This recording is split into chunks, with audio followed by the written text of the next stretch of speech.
Ladies and gentlemen, hey, hi, how you doing? Welcome back to the channel. Thank you so much for stopping by.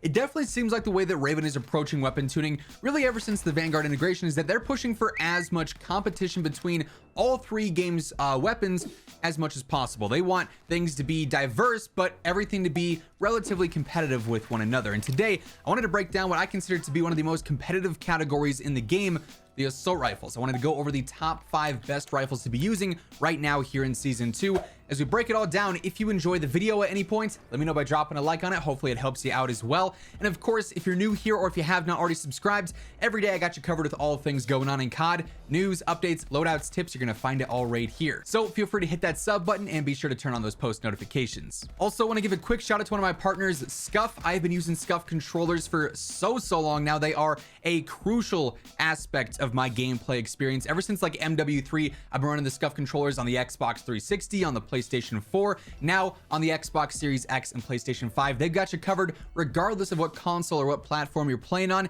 and these things are game changers. If you ever want to pick up a new controller for yourself, Code Immortal has got you covered. So for me, starting off at number 5 here, I'd say it's the Cooper Carbine. This thing is definitely one of the more versatile rifles in the game. It is especially good for some more close and medium range fights, but it can also be used as a more ranged rifle as well. I think it excels the most in those medium range fights, especially as like sniper support, but because this is a rifle, obviously we got to treat it in that category as its own weapon. And so while this is definitely not as range based as some of the other options on this list will be, for what this is, it is very competitive and very dominant. So as we break down this setup here, this isn't really a complete stranger of a setup. We've talked about this one before. You could either go for MX or Mercury here, in all honesty. For most ranged builds, I would opt for MX because it's only hurting your ADS, and a lot of the time you're going to be pre-aimed anyways, but you're getting the most control out of this while obviously staying off the radar. However, because you do want to use this in some of those medium range fights too, Mercury also works pretty well. It does hurt the damage range a bit, but you're going to have a good ADS to help out with some of those close and medium range areas if you have this out there. Like, you really don't go wrong with either option here for what it's worth.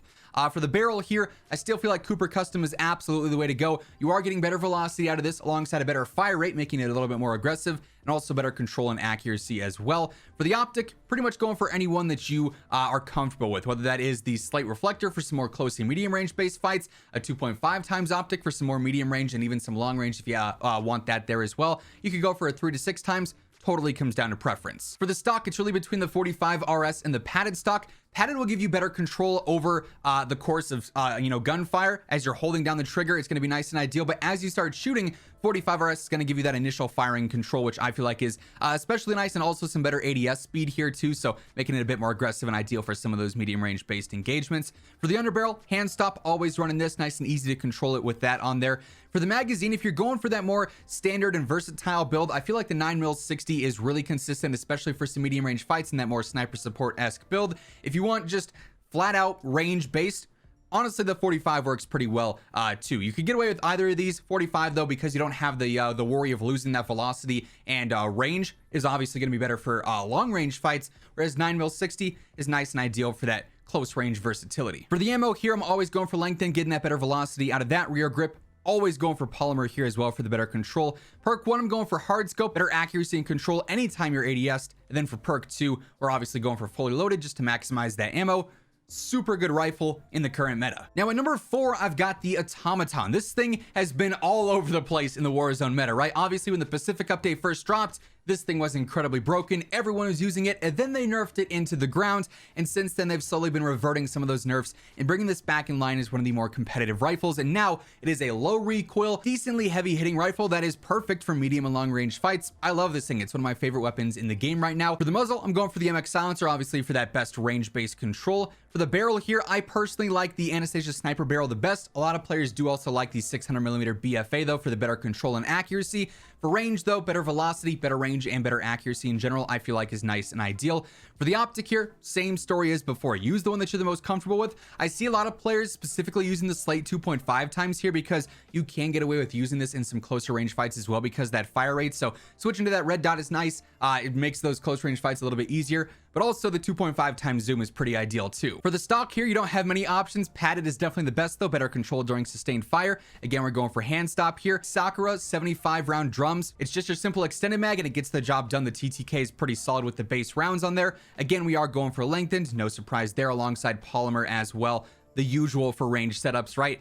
Perk 1 here, clear choice in my opinion, is going to be tight grip, better accuracy and control during sustained fire. We've talked about that in previous videos, and again we are going for fully loaded once more.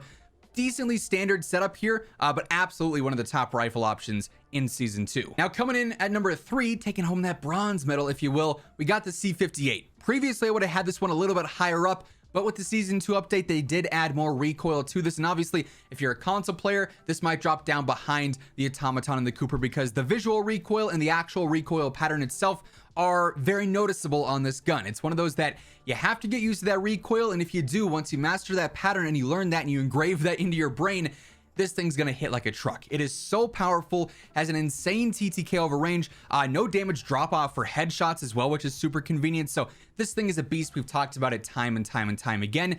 Because it is a Cold War weapon, the setup is so boring. It's the same on pretty much all Cold War weapons. Agency and Task Force for the best velocity and range and control out of that. You're also staying off the radar. Field Agent for even better control. The 45 round drum here is going to make the ADS nice and snappy and not slow you down too much. And then also the 3x optic is on there as well.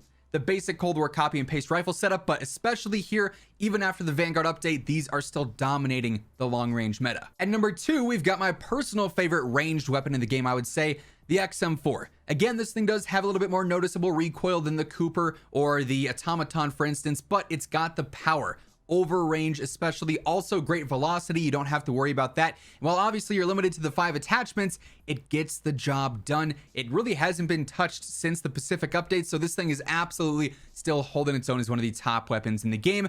To no one's surprise, we got Agency, we got Task Force on there. We also got Field Agent, either the 45 or the 60 in this case. This is a little bit more agile than the C58, I would say, so it can definitely get away with 60 instead of just the base 45 there. And again, we're going for the 3x optic. No surprise with this setup, but still, like I said, one of my favorites in the entire game. And then to close things out, at number 1, I've got the Cold War AK.